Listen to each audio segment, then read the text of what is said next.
Oh, I love Jeff Traylor. You got a 7th-year quarterback in Frank Harris, so absolutely they have a shot. ESPN's Dusty Dvorak feels the UTSA Roadrunners have a chance to win the American Athletic Conference title in big board sports.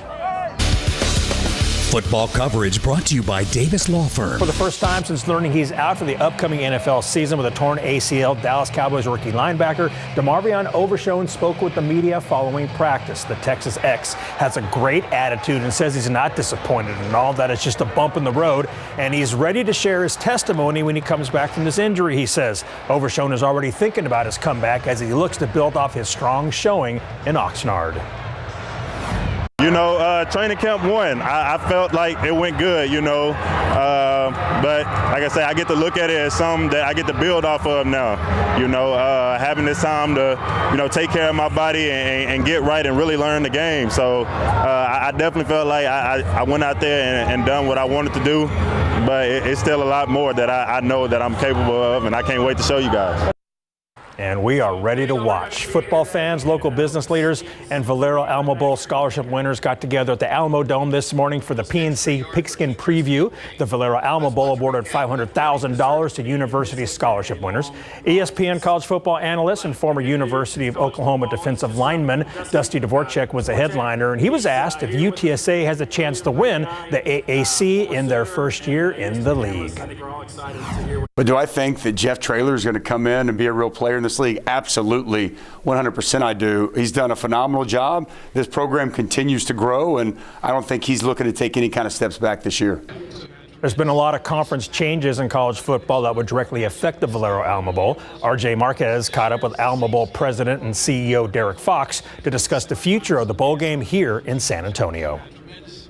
Well, it's been an offseason of change for college football, but we know that this year the Valero Alamo Bowl will stay the same, picking some of the best from the Pac-12 and Big 12. So the big changes here, Texas, Oklahoma, obviously leaving next year. We spoke to Derek Fox about this. Plus, he also mentioned some new conference affiliations, maybe even the SEC. Plus, they want to get into the mix when it comes to the college football playoff. It is an ever-changing landscape. As you'll see right now, as we sit, there are 4 teams in the Pac-12 going forward. They can't have a conference with 4 teams. They'll expand, they'll go someplace else. We'll see what happens from that perspective. So a lot of moving parts.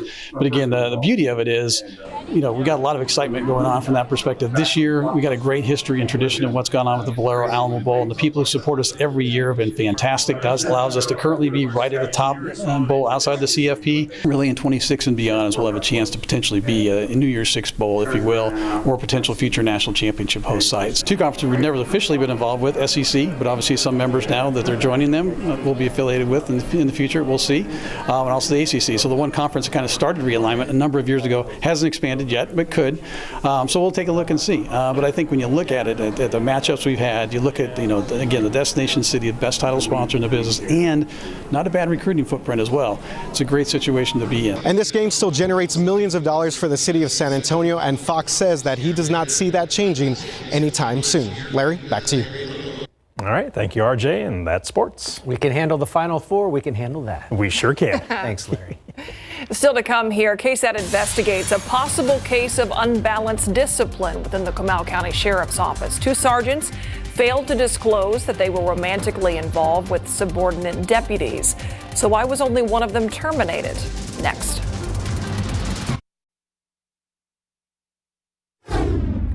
Two sergeants from the Comal County Sheriff's Office disciplined for not disclosing sexual relationships with subordinate deputies. One of them, a woman, was fired. The other, a man, allowed to stay and retire despite taking part in conduct that coworkers said wrecked morale at the courthouse complex. You are her supervisor, direct supervisor, and she is your slick. KSAT investigates. Dylan Collier examines whether it was unfair treatment, and a warning here. Some of the language may not be suitable for all viewers. And it has not stopped since I started here. And there is absolutely no recourse. Excuse me. Comal County Sheriff Sergeant Kelly Metz delivered those emotional remarks to Internal Affairs in January, 2 weeks before the agency fired her.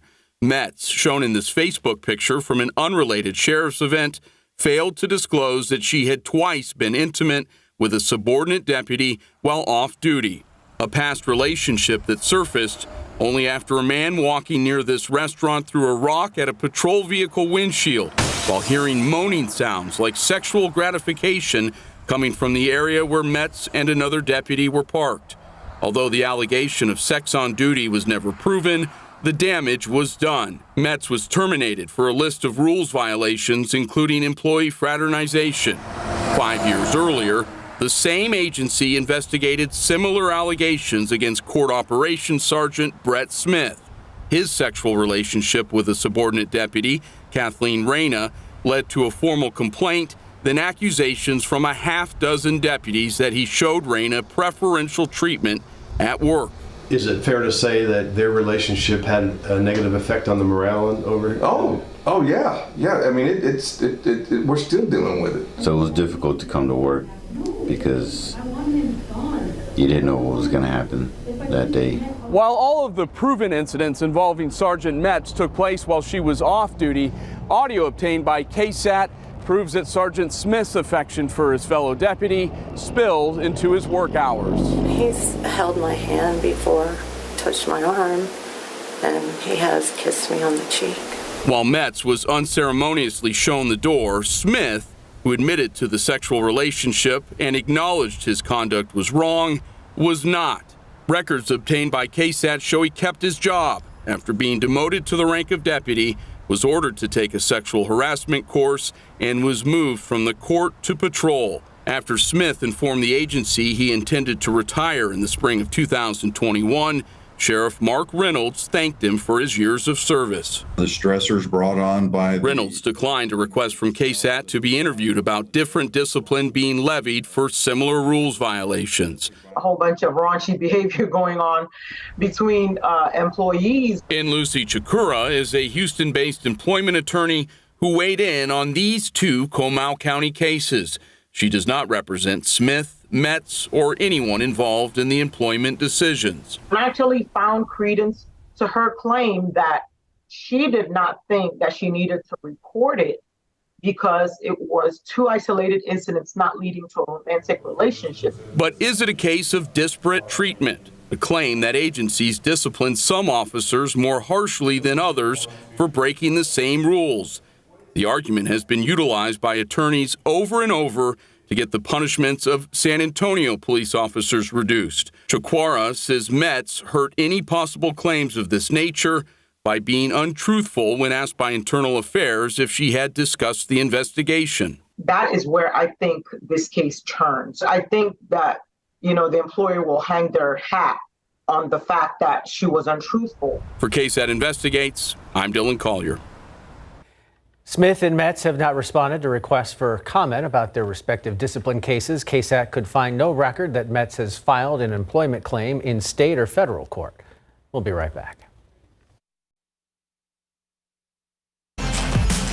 Big doings this weekend. A quick reminder to get your tickets for this year's KSAT Pigskin Classic. They are on sale right now. Just use your phone to scan that QR code. It'll give you all the ticket options. The kickoff is Friday, followed by our triple header on Saturday.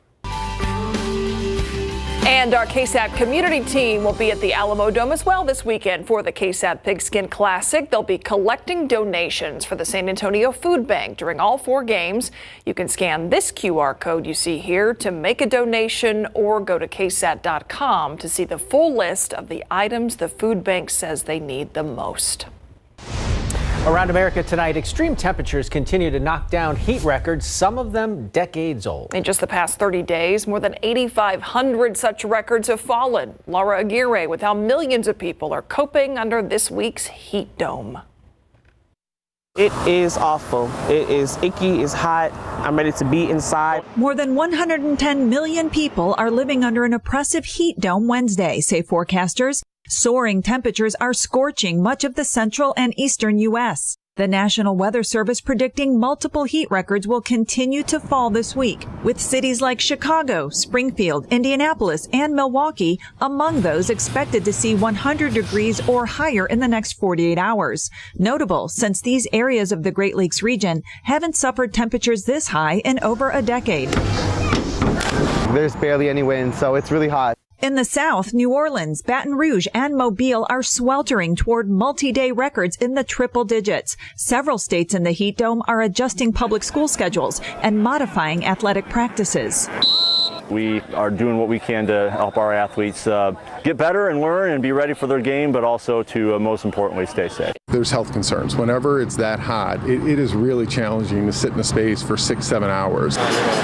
Staying hydrated, effective cooling, and limiting time outdoors are key factors in surviving these extreme conditions, says the Weather Prediction Center, warning that heat is the #1 weather-related cause of death in the U.S. I'm Laura Aguirre reporting. A long, hot summer. But meantime, here at home, look at those clouds helping us out today. We did not hit 100, Adam. That's right, we didn't. And speaking of, records or heat records, I'll be diving into some of those that we've had around here coming up in just a little bit. But we also have some activity on the radar west of San Antonio we need to look at. 96 right now after a high of 98, 92 at 9 o'clock. By midnight, we're 83. And tomorrow morning, 6 a.m., heading out the door, 77 degrees and very sticky. We're also going to take a look at the tropics, what's out there, where it's going, coming right up. Authorities in Atascosa County arrested a man in connection to murders in Pleasanton and Jourdanton. 21-year-old Samuel Ponce is accused of killing Jorge Arosa and Ross Cruz Jr. early Monday morning. Investigators believe the motive was drug-related. A man in San Antonio was shot on the way to pick up his child. This happened this morning on Rustleaf Drive near Southwest Military. Officers say the victim was shot during an argument. A witness drove that man to Joint Base San Antonio-Lackland to get some help. At last check, he was in critical condition, and no arrest in this case. San Antonio police say a stolen car slammed into a family's fence on the northeast side. The homeowner's Ring doorbell, you see it right there, caught the suspects running away after the crash. SAPD says the crash car was stolen from Selma. The suspects have not been found.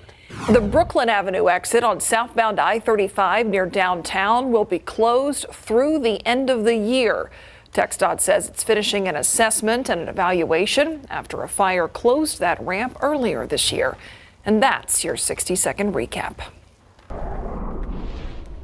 Okay, so we were talking some records. We know we have been on a roll with 100-degree days, but how are we doing elsewhere, Adam? Well, we've had 2 non-100-degree days in a row. Which is nice. Hey, I should get the confetti cannon out for that. If you ask. That's something. I mean, I should get it out for just about anything. We keep one behind set there, just saying. And we still have a lot of confetti stuck up above in the studio. Oh, anyway, never gets old for me. Okay, woke up my son with it on Sunday morning, for the record. It's such a good way to wake up. All right, let's take a look at our temperature trend. 101 tomorrow, 103 Friday, Saturday, and Sunday. And then we could dip down back to 99 by next Tuesday. So it looks like we'll get into a stretch and a streak of 100-degree days with a little downturn. So this is one record we set several days ago. 23 consecutive triple-digit days. That breaks the old record by 2 days, and that was set back in 1962. That has ended. Put a stamp on it. It's done. We've had 56 100-degree days. Look at the record, 59. I think we'll be breaking that in the days ahead. We'll make it up to 60 and probably beyond. So we should go down this year should go down as the most 100-degree days on record. 98 was our high today, average of 95. Record high, 104. Look at highs across the state. And actually, it was cooler in West Texas because of the clouds and rain with the leftovers of what was Tropical Storm Harold. But the sunshine and heat continued in parts of North and East Texas. 104, Tyler, over 100 in Dallas. College Station, 106. Just as the students return back to class, 106, welcome back. You get farther to the west where we had the clouds and even some ongoing showers. Uvalde, a high of 88. Del Rio, 93 degrees. So Del Rio yesterday and today below 100. Del Rio had a 44-day streak of 100-degree days. That broke yesterday. A little bit of activity on authority radar. This downpour right here that's moving into southeastern Uvalde County, that should, assuming it stays on course, it should hit Knippa at 11:37 p.m. That's the latest timing with that downpour with a decent amount of lightning that's headed toward Knippa. There isn't a whole lot of other shower activities or showers and storms that have popped up. The one near Lakey, that's really falling apart and starting to dissipate. Just south of Carrizo Springs and Crystal City, we've got one moving through Dimmitt County as well. Here's the big picture. And this activity that we have out there west of town should be ending by 9-10 o'clock. Earlier today and even last night, some much needed moisture moved into West Texas from the remnants of what was Tropical Storm Harold. And all this is being steered up the Rocky Mountains and through the Four Corners because of the Big Blue H parked over Arkansas. And that's where the heat is. The heat dome from Minnesota all the way down to Louisiana and Texas. Coming up on the Night Beat, we'll take a look at some of those high temperatures and how they compare to ours. But with that clockwise flow around it, that's helping to steer that moisture up the Rockies. Now the upper level high, the heat dome, will move off to the west. And that gives us this northerly flow aloft early next week, which should help to push a weak cold front down into our neck of the woods, either Monday or Tuesday. We have a 30% chance of rain Monday and Tuesday. I think it's going to change to one or the other. By the way, Friday, don't want to discount our 20% chance of just a few pop-up afternoon showers possible. Quick look at the tropics. A little bit of activity out there. None of it headed our way. Tropical storm Franklin moving through Hispaniola. That's pushing northward into the Atlantic, likely to become a Cat 2 hurricane into the early part of next week, far off the east coast of the U.S. 77 in the morning, 93 at noon, 101 the high temperature, but it does look like we'll be a few degrees shy of triple digits west of I-35 and west of 281. Lavernia, though, back to 102. This weekend, generally dry, just 10% chance of a shower. Thanks, Adam. The Buzz is up next. Netflix is giving some customers extra DVDs. Yes, DVDs ahead of the rental service shutting down. The company says it will ship 10 extra movies to subscribers on September 29th. That is the final day of the company's legacy DVD by mail service, which most of us didn't know they still had. Yep. Those DVDs are chosen by the company and partly based on the customer's queue of desired movies. Yeah, 3 out of 3 didn't know they were still doing that. Renters will still have to return the DVDs to Netflix by October 27th. Because of licensing agreements, Netflix can't just give them away or sell them. It's unclear what the company plans to do with all those extra discs. I thought they were just giving them away. Yeah, right? Okay, turns out you can get pretty creative with 800 pounds of butter. Take a look at this year's butter creations for the Great New York State Fair. Jim Victor and Marie Pelton have been creating the New York State Fair butter sculpture for more than 2 decades. While it may look good enough to take a bite if you like to eat butter, this butter is not meant to be eaten, but it won't go to waste either. After the fair is over, the sculpture will be deconstructed and brought to a farm in western New York, where it will be recycled to create renewable energy. Oh, wow. Pretty cool. Okay. Up next, you know those puzzles you have to solve on certain websites to prove you're a human and you're not a robot? You click the boxes that contain things like a crosswalk or a motorcycle or a bus. Well, turns out bots can solve them better than us. Yeah, sometimes I just keep clicking it and it never lets me through. Researchers at the University of California, Irvine found that the bots were more accurate than humans in solving the puzzles called CAPTCHA tests, and they were also quicker. According to the finding, bots solved distorted CAPTCHA texts. Is that a text? That is a mouthful. 100% of the time, the humans only got them correct. 50 to 84% of the time, we're all doomed. The computers are smarter than us, and they're coming for us. You know, I figured, like, this is the test to prove we're human. Surely the computer can do this. They do. Well, they do Much everything. We'll be right back. That is all our time here on the News at 6. Thanks so much for watching. Hope you have a good evening. We'll see you back here tonight for the Night Beat at 10.